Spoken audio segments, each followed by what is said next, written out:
La chaîne Dust-Ups promet d'apprendre devant la caméra. J'ai fait tant de choses stupides, souvent involontaires, devant la caméra en documentant mon parcours pour créer une forêt dans le désert. Il y a 2 ans et demi, je ne savais même pas utiliser le mode 4x4 court de mon camion. J'ai semé de l'agave en dispersant des graines et récemment j'ai raconté avoir accidentellement planté des crottes de lapin, les confondant avec des graines de jujube. Mais tu peux t'attarder sur les échecs en restant dans la gadoue, ou tu peux profiter du processus en sachant que tu t'améliores dans chaque jour. Les arbres pousseront dans la poussière, et un jour bientôt, ils n'auront plus besoin d'une seule goutte d'irrigation. Je crée un système qui me survivra des générations. Le défi a toujours été et reste de faire germer les graines au début. Notre plus grand succès fut les pneus enterrés. Nous avons eu une germination modeste, mais nous avons ajouté beaucoup trop d'hydrogel. Les graines commencèrent à pousser, ce qui réglait un problème, mais ensuite elles mouraient simplement quelques semaines plus tard à cause d'infections fongiques. Les arbres du désert n'aiment pas les racines dans l'eau. Et l'autre problème, c'est que nous utilisions l'Electronic Codebook pour l'ombre, et c'était trop efficace. En observant la croissance, je remarquais souvent que les arbres étaient dégingandés par manque de lumière. L'ombre c'est bien, mais on en a trop fait. Les pneus restent une option, mais je préfère d'abord épuiser les méthodes plus simples avant d'engager tout le travail qu'ils nécessitent pour démarrer les arbres. D'abord, il faut les transporter jusqu'au ranch, puis il faut faire l'effort de tous les enterrer. C'est très chronophage. Ça, et les tempêtes de grappe et de poussière sans le CGE, c'est presque toujours à un niveau élevé de risque d'incendie de forêt. La dernière chose que je veux avoir sous la main, c'est une montagne de pneus qui peut brûler pendant des années. Ce que vous voyez, c'est une catastrophe environnementale au Koweït, où un incendie de pneus a duré des années. Je n'aurai jamais autant de pneus sur mon ranch. C'est un exemple extrême, mais je ne veux pas avoir à gérer ça, même à petite échelle. Ça paraît tellement évident avec le recul, mais le paillis a été l'une de mes plus grandes leçons cette année. Nous avons ajouté beaucoup de paillis sur la première terrasse, et sur la deuxième, j'ai mis entre 20 et 30 cm à plusieurs endroits. L'humidité persiste soutenant les arbres transplantés. Mais cela seul ne suffisait pas à faire germer les graines exactement là où je le voulais. Nous les avons couverts, elles ne peuvent pas pousser à travers le foin, même émiettées finement. Elles ont tout de même besoin de lumière, alors nous avons créé ces petits nids. Ils ont l'air plutôt cool ici et ils sont incroyables vus d'en haut. Quand Brandon a replanté, il a essayé de sauver tout ce qui poussait. Donc évidemment, nous ne voulions pas tuer des plantes pour essayer d'en planter et d'en faire pousser d'autres, mais ce qu'il a fait, c'est qu'il a marqué quelques endroits avec des drapeaux là où des arbres poussent. Et si vous regardez de très près juste ici, c'est un palo verde. Donc Brandon, en ce moment, il est juste en train d'épaissir le foin pour s'assurer que ces petits nids sont vraiment hauts, tout comme un pneu. Donc si vous pouvez voir dans ce trou, ça ne rend pas aussi bien à l'écran, mais on veut que ce soit bien haut. Comme ça fait un coupe-vent, un mur d'ombre. Mais voilà quelques-uns des drapeaux que je sais avoir placés, et vous pouvez voir ce palo verde juste là qui pousse bien haut. Il est un peu trop grand, il ne devrait pas être aussi élancé. Donc ça, c'est un acacia doux, celui-là, c'est déjà bien établi, ce n'est pas nouveau. Juste en bas, ces feuilles épaisses penteuses sont du palo verde, puis un autre. C'est drôle, ça ressemble presque à une citrouille pour moi.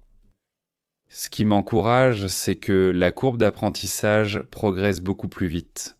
Qu'on a fait les pneus, on a fait la serre à l'Electronic Codebook, on a fait cette plantation d'urgence avec le paillage de foin, on a tout paillé. On s'est rendu compte qu'on s'était trompé. Maintenant, on essaie en gros de simuler l'expérience des pneus, mais avec du foin, et il y a des graines qui lèvent, ce qui nous montre que la gestion de l'humidité fonctionne maintenant. J'ai un humidimètre, et Brandon tient maintenant un registre non seulement du nombre de gallons qu'il irrigue chaque jour, mais il va aussi dans chaque section. Il choisit un endroit au hasard et prend une mesure. De cette façon, je peux suivre la moyenne de notre gestion de l'humidité, parce que c'est évidemment crucial pour la germination. Maintenant que je prends autant le contrôle des choses de chankos que je peux maîtriser, je me sens mieux. Je me sentirais beaucoup mieux si je voyais des arbres dans chaque trou, mais c'est justement sur ça que j'ai travaillé et laisse-moi te montrer ça.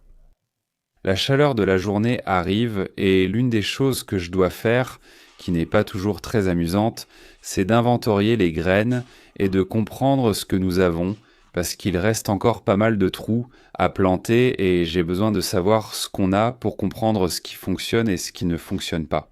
Donc le sorgho a été comme un super pouvoir et j'ai tout un tas de rattlebush pour tout remplacer. Ce qui est vraiment excitant parce que on en a besoin. On a un peu de palo verde bleu et on a beaucoup de palo verde classique. D'accord, j'ai fini de faire mon tableau et maintenant ce que je vais faire c'est trier tout ça, les trier selon ceux qui ont le plus de chances de réussir. C'est-à-dire, j'en ai déjà vu germer auparavant et ensuite je m'occuperai de... J'ajouterai plus tard, j'ai juste besoin d'un peu d'ombre pour commencer. Donc je vais donner la priorité aux mesquites à miel, à 2 types de palo verde, à l'acacia doux, à quelques pois d'Angole, juste pour essayer de voir si on peut les faire pousser. Le mûrier et le cassia feront très bien l'affaire. La triplex à 4 ailes n'a pas germé, mais je veux tout de même envoyer le sachet et tenter. Le sorgho fonctionne très bien et je vais vraiment en mettre beaucoup partout, puis je vais essayer le sureau mexicain. Je ne l'ai jamais vraiment planté auparavant, donc on verra comment ça se passe. J'ai failli en oublier un, qui est pas la salsa, mais ici. C'est l'asclépiade à cornes d'antilope que j'espère utiliser pour encourager l'habitat des papillons. L'asclépiade pousse très vigoureusement ici si elle prend racine. Donc je pense qu'en lui donnant la bonne quantité d'eau, elle devrait bien pousser et, avec un peu de chance, fournir de l'ombre pour que tout le reste puisse suivre. J'ai mon plan de plantation, donc c'est le nombre que je vais faire. Je vais planter 53 graines par trou. Maintenant que j'ai mon mélange, allons voir combien d'emplacements je dois planter.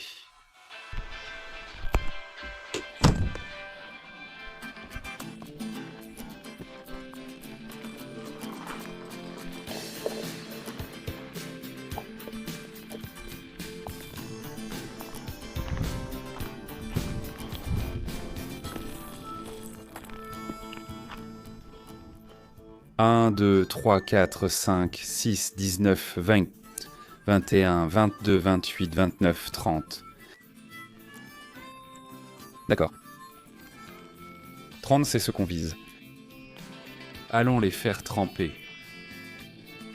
30, et c'est pratiquement en commençant par B et une partie de C.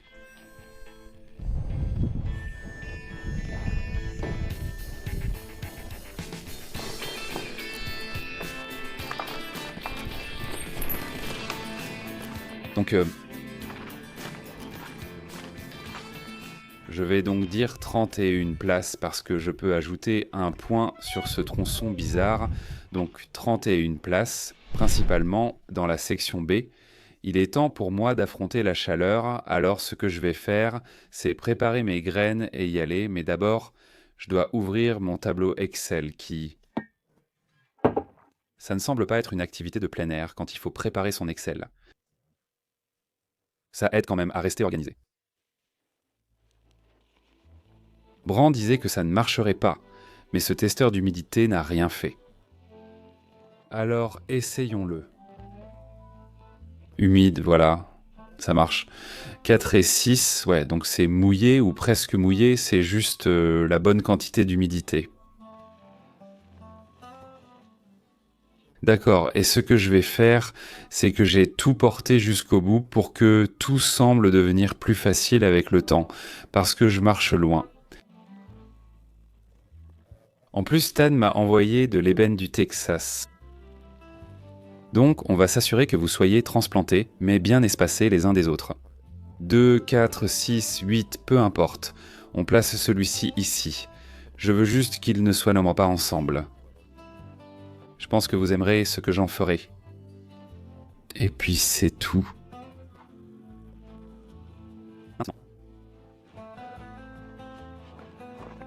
Nous viendrons au premier et ce ne sera qu'un processus.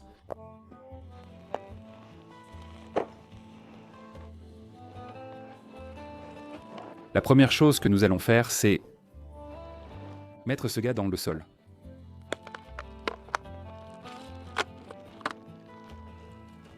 Espérons que nous ne perdions pas trop.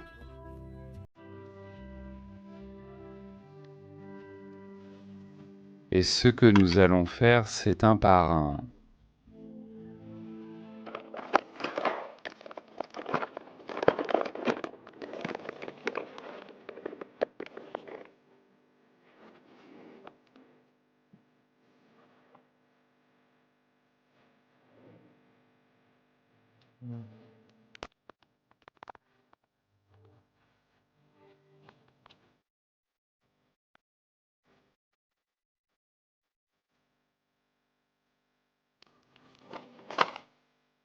J'ai de la moisissure qui pousse dessus, ce n'est pas bon. Ça aurait dû être déballé. Je pense que c'est du Texas, c'est du plaque minier du Texas. Oups, d'accord, je veux garder ceci. Je vais juste devoir dire séparer.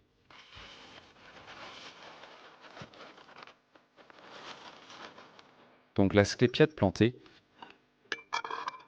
La prochaine chose, c'est la salsola. Je veux que certaines de ces graines plus profondes aillent en premier. C'est assez sec maintenant, donc je veux le cache-cou sur mon visage juste pour garder l'humidité.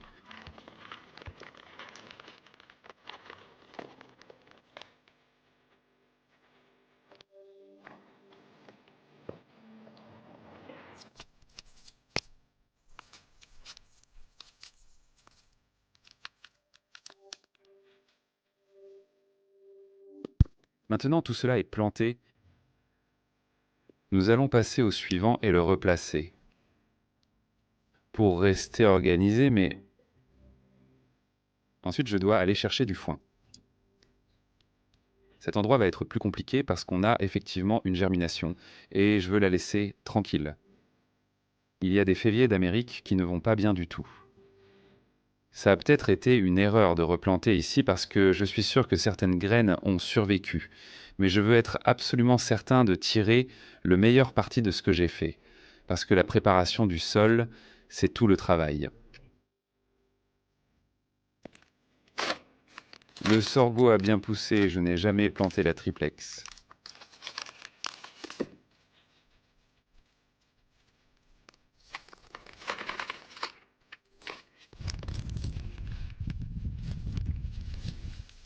Allons chercher du foin, j'ai besoin du masque respiratoire maintenant.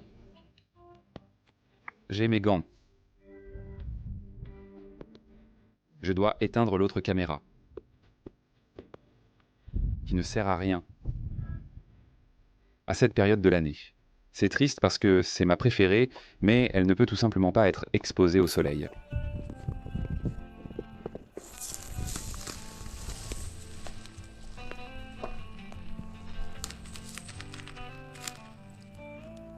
C'est cette poudre qui est vraiment de l'or pour retenir l'humidité, donc...